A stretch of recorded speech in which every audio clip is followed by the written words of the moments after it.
Well, my name's Jeff. I'm the youth director here at Eastminster. It's good to see everyone. Hi. Matt actually asked me to preach today on about peace some time ago. So I've been looking forward to this Sunday for a while and preparing and writing stuff down and crossing it out and writing other stuff down. So yeah, I'm really excited. My message today is going to be more what I do normally is youth group, and I teach at youth group in Sunday school, and I don't preach very often. So today's message is going to be youth group style. So you're going to get a little window into what's it like over there in that crazy building. So yeah, bear with me. Also, today is a very special day because this is the first time I've ever gotten to preach for my mom and my sister. My mom and my sister are here. Will you guys stand up for just a second? They're so mad at me right now. So my mom and my sister, they flew down from Oregon, and so yeah, now I'm nervous because my mom's here. So I got all dressed up today, everything. So teaching at youth group can be tricky. We've got a bunch of teenagers. They got things on their phone that are more entertaining, more interesting than me, so I got to keep things moving all the time, try to keep them from just doing, that kind of thing. So one thing I do is I'll pick out something that I think is applicable to what we're talking about, and maybe I'll show them like a video clip, or I'll use a really cool illustration or something. One thing that I really like doing, I really like music.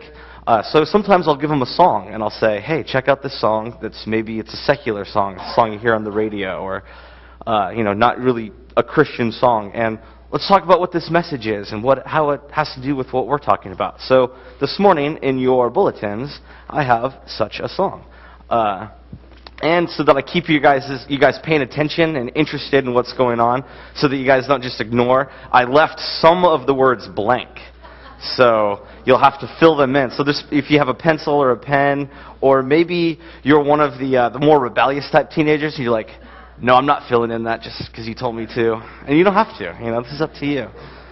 So remember, this is youth group. So the song that I have today is by a recording artist. His name's Sufjan Stevens. That's him and his banjo. He's from Illinois, and he wrote a whole album about the state of Illinois. And he wrote all these songs. And the first song on the album is this song that we're going to listen to. It's called Concerning the UFO Sighting Near Highland, Illinois. And it's about true events. One night, there were some police officers in a couple different towns that are close together, and they all saw these really strange lights floating in the sky. It was kind of a small story, but it was a national story for some time, because it was like this weird, mysterious event that was corroborated by a bunch of other people that didn't have any reason to lie. It was really interesting for the people who lived in this community. I mean, this is a very strange, weird thing that happened. So Sufjan, he wrote a song about that experience. So if everyone's ready, we'll listen to that song now.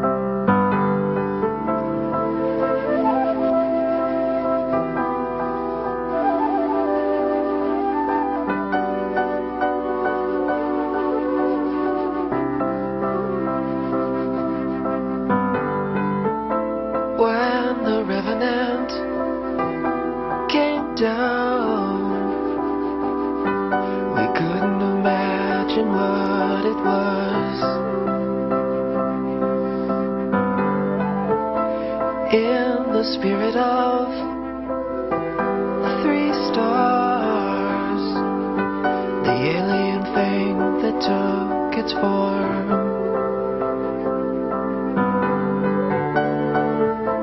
then to Lebanon, oh God, the flashing at night, the sirens grow and grow.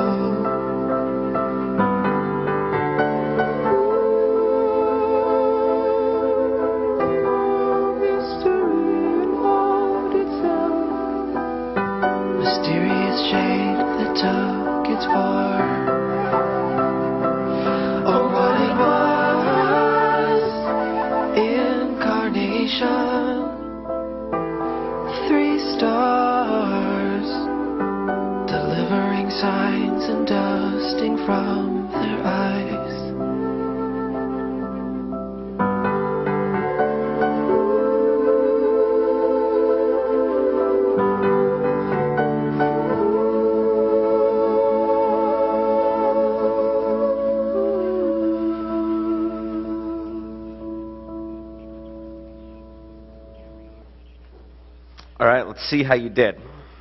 So, answer time.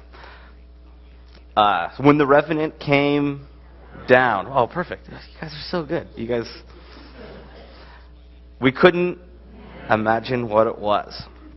In the spirit of 3 stars, the alien thing that took its form. Then to Lebanon, O God, the flashing at night, the sirens grow and grow.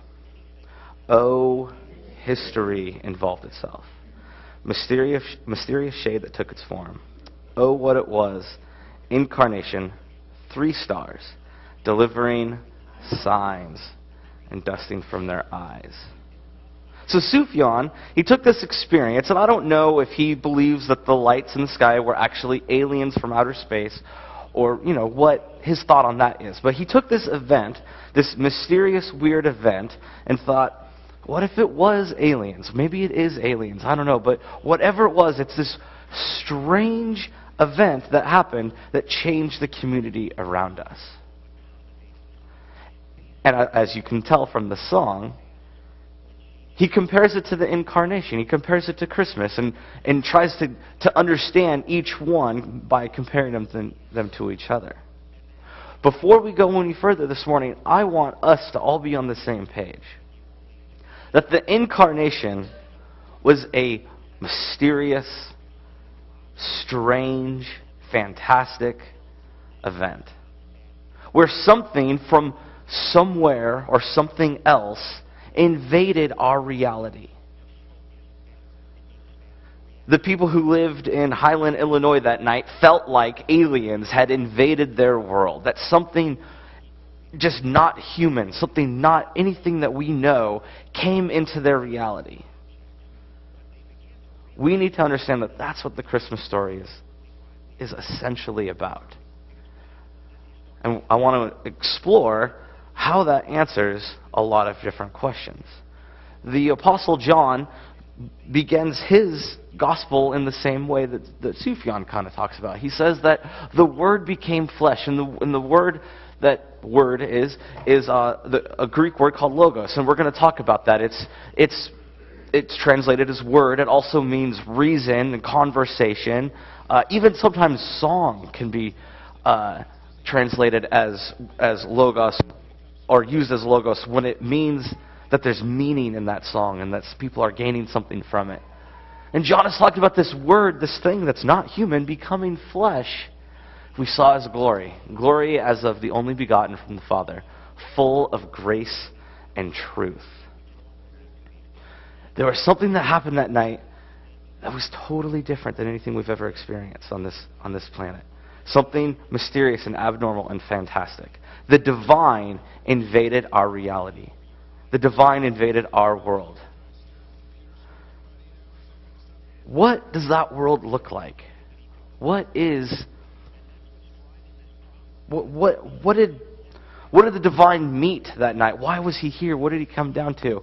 What I'm going to put forward is that the world is a dark, dark place. We don't like to talk about it. We don't like to live in that reality. We like when we feel good, when good things are happening. But the world that Jesus came into, the world that Jesus came to bring peace to, was a dark, dark world. So I was coming up with what I wanted to say this morning. And on Wednesday, I sat down and I just opened Google News just to kind of see. My premise is that it's a dark world.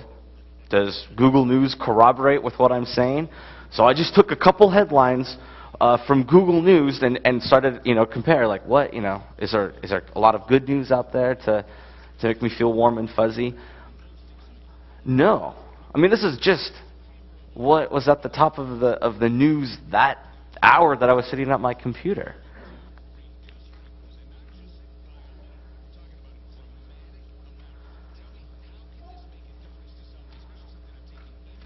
The world is dark. There's something wrong with the world. We read these headlines and we know that this isn't the way things are supposed to be. When we read these headlines, we say, that is an abnormality.